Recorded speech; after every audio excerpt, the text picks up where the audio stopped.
السلام علیکم۔ کسی زمانے میں ایک غیر مسلم نے اسلام قبول کیا تو اس سے پوچھا گیا کہ اسلام کی کس بات نے تجھے متاثر کیا، تو وہ بولا کہ صرف ایک واقعہ میری ہدایت کا سبب بن گیا۔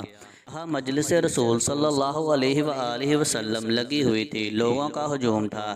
ایک شخص نے عرض کی، حضور میرے لیے دعا کر دیں، میرا بچہ کئی دنوں سے نہیں مل رہا، مل جائے۔ بل اس کے کہ حضور صلی اللہ علیہ وآلہ وسلم کے ہاتھ اٹھتے مجلس میں موجود ایک شخص کھڑا ہوا اور بولا، حضور میں ابھی ابھی فلاں باغ سے گزر کر آیا ہوں، اس کا بچہ وہاں بچوں کے ساتھ کھیل رہا تھا۔ باپ نے جب سنا کہ میرا بچہ فلاں باغ میں ہے تو اس نے دوڑ لگا دی۔ حضور صلی اللہ علیہ وآلہ وسلم نے فرمایا، اس کو روکو، واپس بلاؤ۔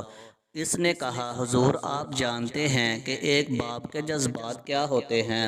کہا، اچھی طرح سے آگاہ ہوں، لیکن تمہیں بلایا ہے، بلانے کا بھی ایک مقصد ہے۔ اس نے کہا، جی حضور ارشاد فرمائیں۔ کہا، جب باغ میں جاؤ، بچوں کے ساتھ اپنے بچے کو کھیلتا ہوا دیکھ لو تو بیٹا بیٹا کہہ کر آوازیں نہ دینے لگ جانا، جو نام رکھا ہے اس نام سے پکارنا۔ کہا، حضور میرا بیٹا ہے، اگر میں بیٹا کہہ کر بلاؤں تو حرج بھی کیا ہے؟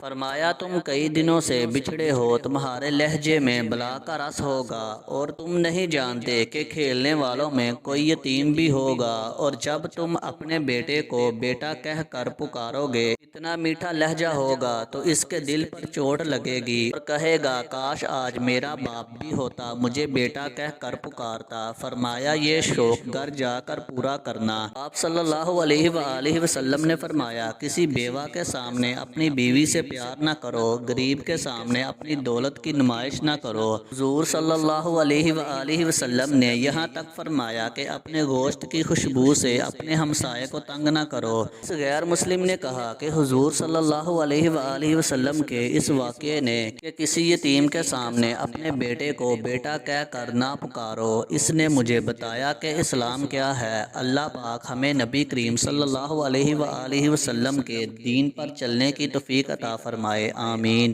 ویڈیو اچھی لگی ہو تو ویڈیو کو لائک کریں، شیئر کریں، اور مزید اچھی ویڈیو دیکھنے کے لیے میرے چینل کو سبسکرائب کریں۔